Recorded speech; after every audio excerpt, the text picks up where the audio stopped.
Dave, I want to do what you did, but I don't know if I can. I look ridiculous shaved up. Got like a horrible widow's peak that it'll look like Eddie Munster. I'm going to show you what I did one summer where I just let it go.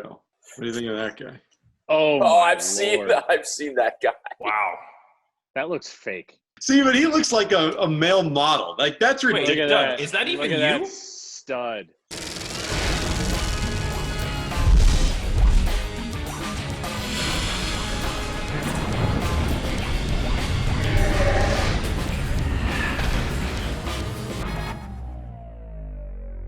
Hey everybody, welcome to another living room edition of Baseball Night in New York. It's brought to you by your Tri-State Cadillac dealers, Doug Williams alongside Anthony Recker, whose hair still looks very presentable, and Steve Gelbs, who is covering up his hair. He does not want the world to see what is happening underneath that hat. I got a glimpse, as we all did right before the show, of what it really looks like, and it's fine. It's fine. You don't need to wear a hat, Steve. That's an absurd comment, but I appreciate your friendship. Can you just pull that hair in the front right through that hole? That'd be awesome. Yeah. There you go. That's where it's at right there. They're looking good. That's a good look.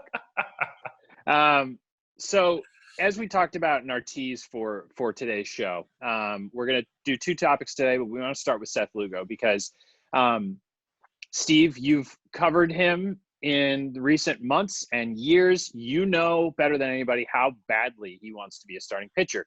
He almost demoted himself through promotion. He became a bullpen arm because he was so good at that role, and it almost makes him a better option out there than the rotation, depending on who you ask.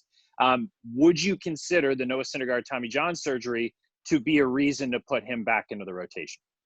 I would. Now, I've been someone, Doug, who's always kind of been on the Seth Lugo into the rotation bandwagon. I think that he's someone who, as the years have gone on, has become so smart and so effective at reading hitters and staying a step ahead of them that just on a selfishly personal level, I want to see now what he can do 3 times through a lineup. I do think now, not just given that Syndergaard is down, though, but given the fact that whenever baseball comes back this season, if it does come back this season, the odds are you're going to have very few off days and a number of doubleheaders. So you may actually see the need arise for a 6th starter, for 6-man rotations. And in that case, I think you absolutely then have to move Seth Lugo into the rotation. And you have to trust that Edwin Diaz, Jeurys Familia, and Dellin Betances will anchor the back of your bullpen. I agree with a lot of what Steve just said, and I can speak to what Lugo can do. I mean, catching him back in 2015 when I did, that was in the minor leagues, but he was a starter then. And in AAA, this guy had a nice repertoire of 4 pitches, but he also, and it's not just 4 pitches, he had different commands with his fastballs. And what I mean by that was the speeds. He would come out, and I thought it was a little weird. My teammates are telling me, oh, this guy can touch 97, 98. I'm like, no way. I mean, I haven't seen that. This guy, because he came out in the first 2 innings throwing 88, 89. And I'm like, there's no way this guy's touching 97. Sure enough, by the 6th or 7th inning, we're in Salt Lake City, tough place to pitch.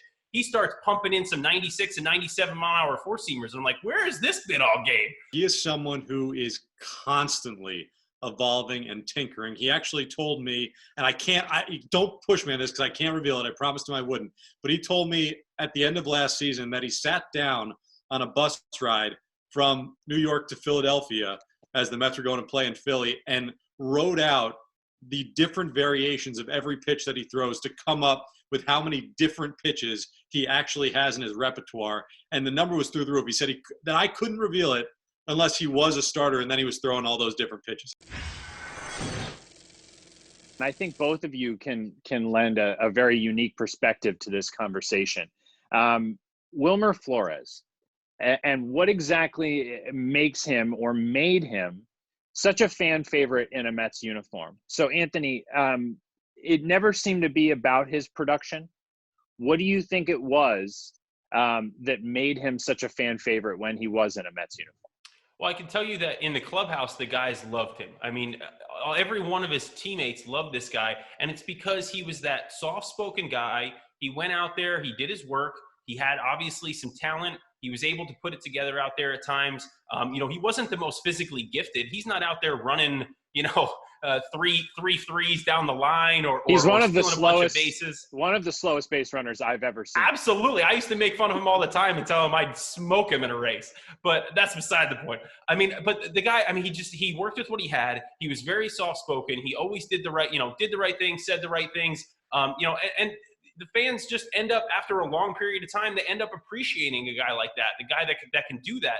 And he was never shy from the big moment. He came up with some big hits, big home runs, made some plays in the infield. He never had the most range, but he makes most of the plays that are hit to him. So that's all you could ever ask for him. You put all those things together and then put together the fact that he was obviously very passionate about playing and being a Met, as we've all seen, and I think that makes him a big-time fan favorite, and that makes him someone that we as players just love to root for as well. The moment when he showed that emotion and that level of authenticity that night in 2015, that was the first thing that changed the entire narrative of Wilmer Flores, because people forget that he was not a fan favorite before that night. He was not somebody that the fan base totally embraced. They saw a lot of his flaws. If you remember going into that 2015 season, there was so much talk about Troy Tulowitzki, with the Mets trade for Troy Tulowitzki, because nobody thought that Wilmer Flores could be an everyday starting shortstop in the big leagues. And actually, if you look at the end of 2015, he lost that starting job to Ruben Tejada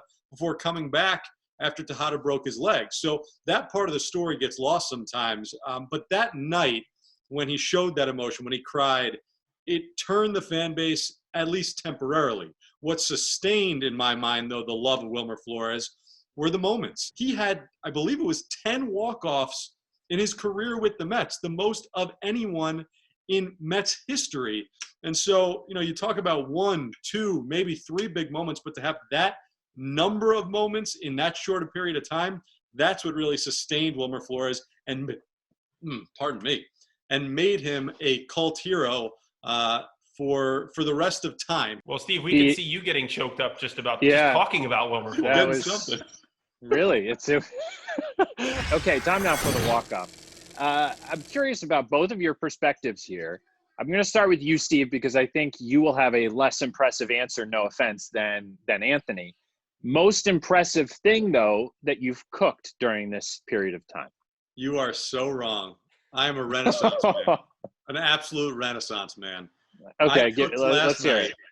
I'll give a shout out to the chef who inspired it. Jamie Oliver, you may or may not know of him, but he has a great show on Hulu, 5 Ingredients or Less.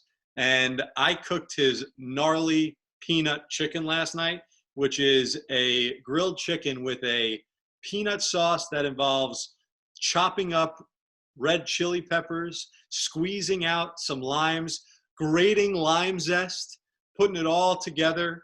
And let me tell you that the flavors, perfection. You have grated lime zest before. I never would have taken you as a lime zest grater type of guy. Don't underestimate. Anthony, I would guess you have done things like that because I know you really enjoy cooking. But what's the most impressive thing that you've cooked up during this period? I'm not going to try to top Gelbsy here, but I'll just tell you that I'm just going to do it. Just a couple of nights ago, I made a broiled halibut with a really nice, it was really good. With a really nice cheese lemon sauce on top. I poached some asparagus and then sautéed it, just really simple with a hint of lemon. And then we went ahead and I added some cauliflower mash to that. It was like a garlic. We didn't add the chives. I didn't go with the chives because the halibut actually had some chopped chives on top. So we didn't want to overkill it. Yeah, Anthony, I was going to say you made the right call. I try to separate when you use the chives as a garnish. You don't want to over chive. All right, guys. Well, this has been entertaining as always. Anthony Recker, Steve Gelbs, we appreciate it.